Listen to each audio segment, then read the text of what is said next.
Bapak Ibu yang kami muliakan, ada 10 tanda besar kiamat.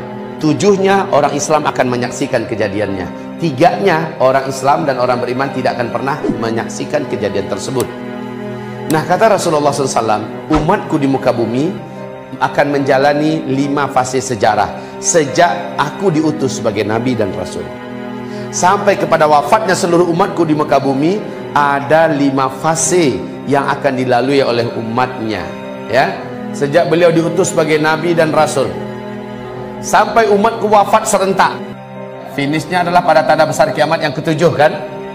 Umatku akan menjalani 5 fase sejarah. Fase sejarah yang pertama, umat Islam dipimpin langsung oleh sang Nabi. Dan fase ini pasti berakhir, kata Rasulullah. Jadi fase pertama, langsung Nabi Muhammad yang memimpin umat Islam. Fase ini pasti berakhir. Wafatnya Nabi Muhammad adalah akhir fase yang pertama. Lalu masuk fase kedua.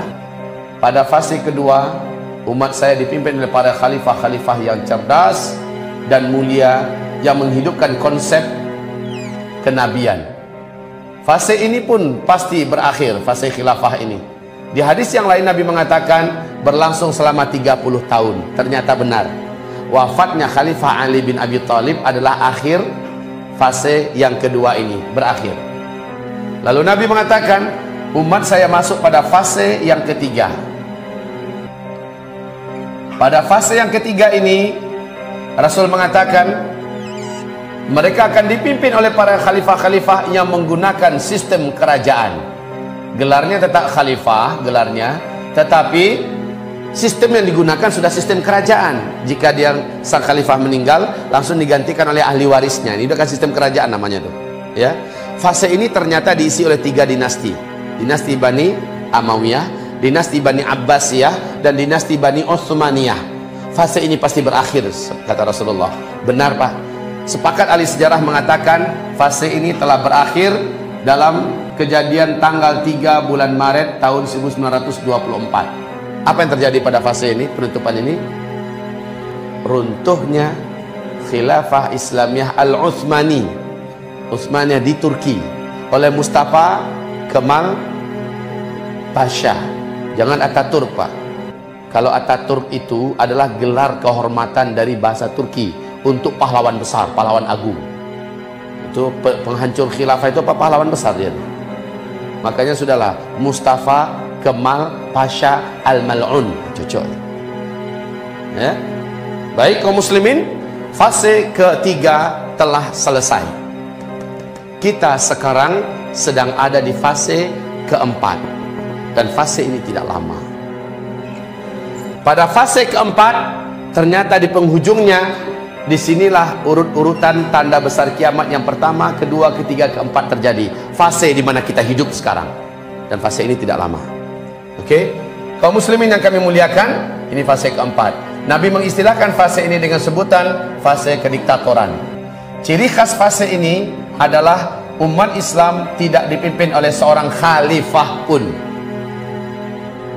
Jadi ISIS yang ada di Irak mengumumkan sebagai khalifah Islamiyah tidak pada tempatnya. Inilah fase keempat, tidak ada khilafah Islamiyah. Khilafah Islamiyah ada pada fase kelima, yaitu fase masa-masa aman. Nah, ini ya. Fase masa-masa aman, ini baru khilafah Islamiyah. Sekarang belum. Sekaranglah fase-fase fitnah, di mana umat Islam jadi pecundang. Islam diserang siang dan malam, dilumpuh, dilemahkan. Dan berislam pada masa ini sangatlah berat. Kaum muslimin yang kami muliakan, pada fase ini sekali lagi kita akan menemukan 4 tanda besar kiamat. Oke? Nah, saya beritahukan kepada Bapak Ibu, ini adalah fase yang kelima, fase khilafah kembali membungkus bumi. CIA, intelijen Amerika Serikat, di New York Times, mereka mengumumkan bahwa sesungguhnya menurut prediksi mereka, dunia akan kembali digenggam dan dipimpin kembali oleh khilafah Islamiyah. Dan startnya, kata mereka ya, 2020. Star dunia ini kembali dipimpin oleh khilafah Islamiyah. Kata siapa? CIA Amerika Serikat.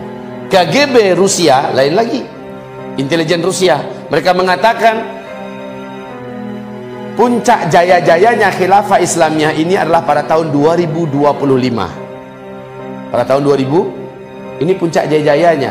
Kalau CIA mengatakan startnya 2020. Sementara Nabi mengatakan paling lama fase ini adalah 9 tahun. Cocok nggak? Cocok nggak? Maaf ya Pak, apapun pernyataan orang kafir tidak boleh kita jadikan keyakinan, tapi sekedar tahu boleh. Hanya Allah berfirman dalam surat An-Nur ayat 55 tentang khilafah ini akan kembali wujud. Cukuplah ayat ini yang kita imani, ya. Kemudian urut-urutan fase yang 5 ini dan kedepannya adalah ini juga kita imani. Tentang tepatnya tanggal dan tahun kita tidak boleh mempercayai. Setuju? Oke. Namun mereka tentu berbicara dengan disiplin ilmu yang mereka miliki, dengan analisa mereka yang juga tidak main-main tentunya. Oke, Bapak Ibu, Rasulullah menyebutkan dari sejak beliau diutus sebagai Nabi dan Rasul sampai umat Islam serentak wafat di muka bumi ini, Rasul menyebutkan Allah membagi masa untuk umatku di bumi ini hanya 1 hari saja di sisi Allah. Ayo, 1 hari di sisi Allah berapa lama kita menghitung di dunia? 1000 tahun. Lalu Allah menambahkan untuk umatku setengah hari lagi. Berarti berapa? 1500. Para ulama mendengarkan hadis ini, mereka menyatakan tidak akan penuh 1500, tapi lebih dari 1400 tahun, dan tidak akan full sampai 1500 tahun. Hitungan hijriyah. Hitungan hijriyah. Oke, sekarang yuk kita menghitung. Dan kita ambil full saja dah dulu. Kita ambil 1500 full. Sekarang kita di tahun hijriyah udah berapa? Menghitung umur umat Islam itu bukan sejak Nabi hijrah, tapi sejak beliau diutus sebagai Nabi dan Rasul. Artinya ada 13 tahun di sini yang belum dimasukkan hitungan. Tambahkan, hadis ini diriwayatkan oleh Abu Daud dan status hadis ini dhaif. Bahkan ada yang dhaif jiddan. Tapi karena turuknya sangat banyak, jalur hadis ini sangat banyak, hadis ini naik statusnya kepada hasan li ghairi. Ya, dia tidak boleh dijadikan sebagai hujjah dan tidak dibina di atasnya akidah, tapi boleh untuk diketahui. Jika ini benar, maknanya betapa dekat masa kita tersisa di bumi ini, wahai umat Islam. Maka bukanlah bumi ini yang pantas untuk kita gila-gilai. Bukanlah dunia ini yang pantas membuat kita silau. Bukanlah untuk dunia ini kita hidup. Kita akan meninggalkannya, atau dia akan memaksa kita harus meninggalkannya. Sangat dekat sekali waktu kita. Kaum muslimin, janji Allah bumi akan kembali dipimpin oleh khilafah Islamiyah ada dalam Al-Quran surat 24 ayat yang ke-55. Oke? Tanda besar kiamat yang ke-5 terjadinya di sini, di masa-masa aman ini, yaitu matahari terbit dari sebelah barat. Kata Rasulullah, memang benar-benar fisik matahari yang menerangi bumi kita saat ini nih, nanti Allah panggil, lalu matahari meninggalkan posisinya dan sujud di bawah arash. Kamu yang ada di bumi gelap gulita selama 3 malam berturut-turut. Lamanya masa kamu gelap di bumi seperti 3 malam berturut-turut. Kemudian Allah perintahkan matahari agar kembali ke tempat semula dia berada, dan matahari Allah perintahkan agar muncul dari tempat biasanya dia tenggelam. Maka muncullah matahari di sebelah barat. Berbondong-bondong orang ingin tobat, pintu tobat sudah Allah tutup. Orang-orang yang belum Islam ingin masuk Islam, ingin bersyahadat, sudah tidak diterima oleh Allah. Matahari naik hanya setengah hari saja, sampai di langit di tengah-tengah di atas, dia kembali meluncur ke sebelah barat dan seperti biasa tenggelam kembali di barat. Lalu besok paginya matahari ini keluar dari sebelah timur seperti biasa. Di waktu duhanya, kata Rasulullah, waktu duhanya terjadilah tanda besar kiamat yang ke-6, yaitu dari dalam perut bumi kota Mekah akan keluar seekor binatang raksasa berkaki banyak. Ini bukan khayalan ya, ini bukan dongeng. Allah menceritakan ini dalam Al-Quran. Ya, Allah menyebutkan ini dalam Al-Quran. Nama binatang ini adalah Dabbatul Ardi. Kaum muslimin, binatang ini muncul di 3 tempat berbeda di bumi, di waktu yang berbeda-beda. Dia membawa tongkat Nabi Musa, cincin Nabi Sulaiman. Kata Rasulullah, apabila dia berjumpa dengan manusia, kalau manusia ini orang beriman, cincin Sulaiman akan diusapkan ke wajahnya, maka wajah orang ini menjadi putih, bersih dan bercahaya. Jika ia berjumpa dengan orang kafir, tongkat Nabi Musa akan diketukkan ke kepala orang tersebut, menghitamlah wajahnya menjadi buruk rupanya. Manusia ketika itu membedakannya gampang. Yang putih bersih bercahaya menandakan itu orang beriman. Yang hitam buruk rupa menandakan orang kafir. Binatang ini kembali tenggelam masuk ke dalam perut bumi, dan terjadilah tanda besar kiamat yang ke-7. Tanda besar kiamat yang ke-7 ini, Bapak Ibu, ini adalah akhir keberadaan orang beriman di muka bumi. Apa yang terjadi? Di dalam hadis-hadis yang sahih disepakati oleh para ulama Ahlussunnah wal Jamaah, kejadian yang ke-7 dari tanda besar kiamat yang ke-7 adalah akhir keberadaan orang Islam di bumi.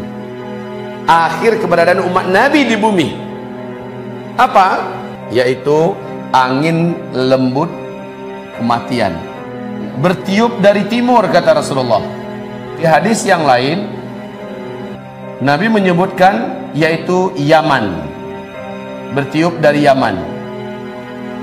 Angin lembut ini segera membungkus bumi, dan sabda Rasulullah, orang yang beriman kepada Allah, walaupun imannya hanya seujung kuku, walaupun imannya kecil, dia terselip di hatinya, dia percaya Allah ada, hanya sekedar itu saja, orang ini pun akan dijemput oleh angin itu, walaupun dia ada di dalam gua, ada di atas gunung dan sebagainya. Ketika angin itu menyentuhnya, terhirup olehnya, dia pun meninggal di situ. Akhirnya satu bumi ini serentak orang yang kenal dengan Allah meninggal dunia, orang yang beriman kepada Allah meninggal dunia seluruhnya. Maknanya tanda besar kiamat yang ke-8, ke-9, ke-10 tidak ada satupun yang akan kita saksikan. Maknanya kiamat besar, kehancuran alam semesta, kita semua tidak akan pernah menyaksikan. Alhamdulillah. Syaratnya kalau seandainya ketika Dajjal keluar kita mampu mempertahankan iman kita, maka positif kita akan meninggal pada tanda besar kiamat yang ke-7. Tapi kalau Dajjal keluar kita sujud menyembahnya, sampai mati pun orang ini tidak akan pernah lagi beriman pada Allah. Ini masalahnya Bapak Ibu. Makanya kemunculan Dajjal dianggap fitnah terberat dan terbesar selama bumi ini terkembang.